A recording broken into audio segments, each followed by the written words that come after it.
Ever since sharing the results that my wife and I have had in our Etsy shop, we've received a lot of questions. And one of the main questions has always been, what would you do today if you were to start over? Well, I shot a video not that long ago covering what we would do using print on demand. And one of the most common questions that I got asked after that video aired was, what would you do if you were launching a digital product shop? So I thought I would shoot a video going over my 5-step process that I would do, and actually what we are doing to add digital into our existing business. Now, there's no doubt digital products are awesome, right? You can create them once and sell them forever. Forever. I mean, who doesn't want that? Now, before you go running off and launching your digital product business, I will tell you this, there is more competition. And to me, there's a lot more opportunity if we go outside of just the digital products, but we can actually take the two and bring them together. And it's what I call the hybrid method. So in this video, I'm gonna break down my 5-step hybrid roadmap that if I was to start over today, this is what I would follow. And actually, step 4 and 5 are things that we learned over the years that speed up growth dramatically. But honestly, most new Etsy sellers won't do steps 4 and 5. And I'm gonna explain a little bit later and why you should do it. And if you do, you're gonna have a huge advantage. So what do you say? Let's dig in. Here's the 5-step Etsy hybrid roadmap that I would use today if I was starting over. All right, so step number 1, which is probably one of the most important steps, and that is niche validation. This is where I want to see, is there demand for this niche? And from there, we can make the decision if it's worth our time to move forward. Now, some things that we're looking at are different types of products. So if you're focusing on digital products, you're probably going to start there. You're going to be looking at digital products, and then you're going to be able to see the demand as far as how many products are selling per day, per month, and you can kind of do a little reverse engineering to see if it's going to hit the numbers that you want to hit within your shop. Then from there, we want to look at, are there other types of digital products that this one customer might be buying? Now, I'm a huge fan of building a brand, a product suite that will serve that one customer. So I'm always thinking, is there something else that that customer would want to buy? And we're going to move into step 2 here in a minute, which will actually help with this. And it's where the hybrid comes in. All right. So step 2, once we have validated the niche and we know that there's definitely demand in that niche,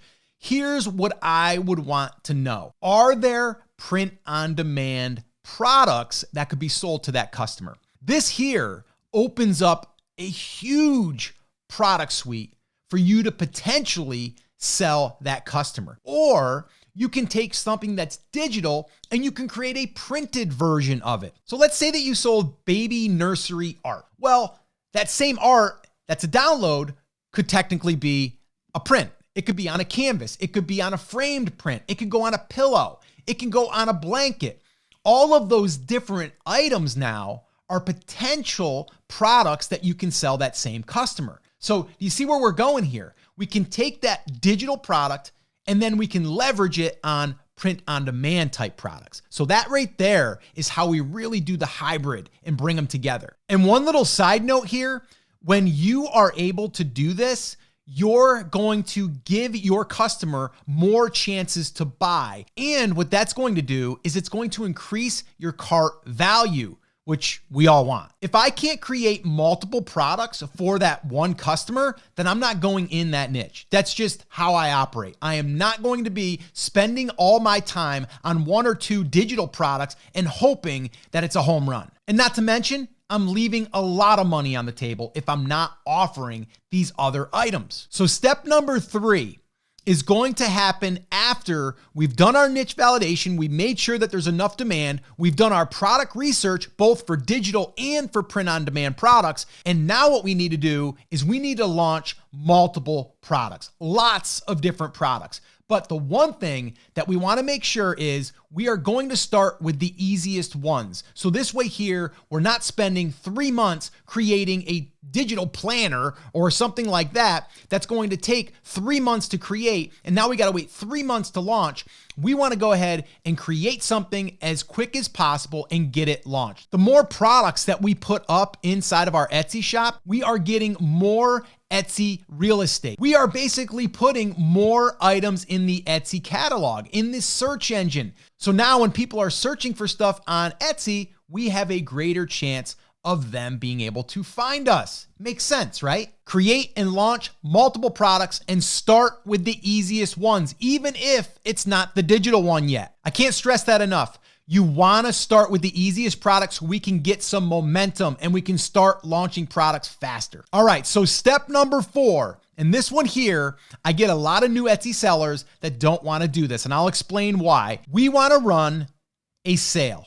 And we don't want to run a sale that lasts forever. We want to run a short sale, 7 days or less. And what this will do is it will add a little bit of urgency there for people when they land on that listing. So this way here, they see that it's going to be ending soon. All right. So the kickback that I get from new Etsy sellers is, well, I don't want to discount my products because I want to make more money. I want to profit more.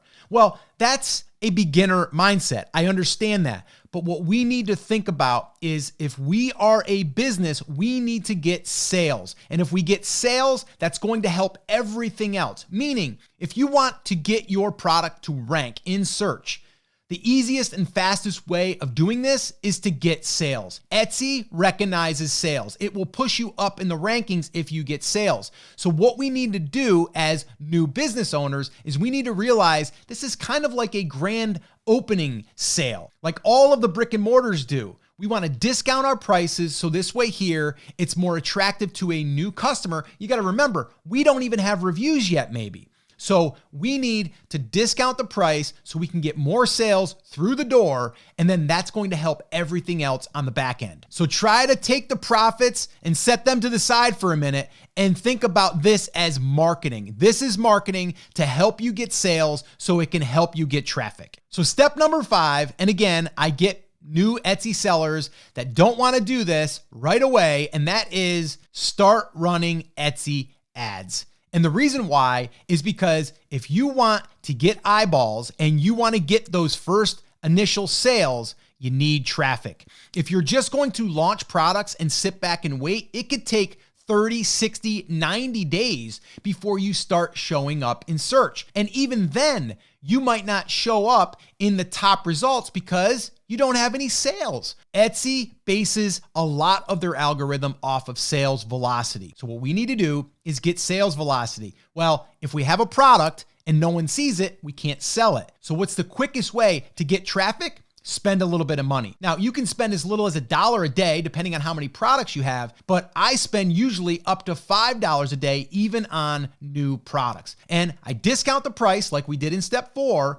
And then when people see it, they're gonna see that it's discounted because they're gonna see the strike through, and now it's more attractive, and now it will convert higher. So those two together, discounting your price, running Etsy ads, that is the quickest way to get your listings traffic, get sales, and get ranked. So like I said earlier, none of this will work if you don't have a good enough niche with demand. And so a lot of times new Etsy sellers will struggle with knowing or finding a niche that has enough demand. Well, I actually shot a video right here that shows you how to do niche stacking.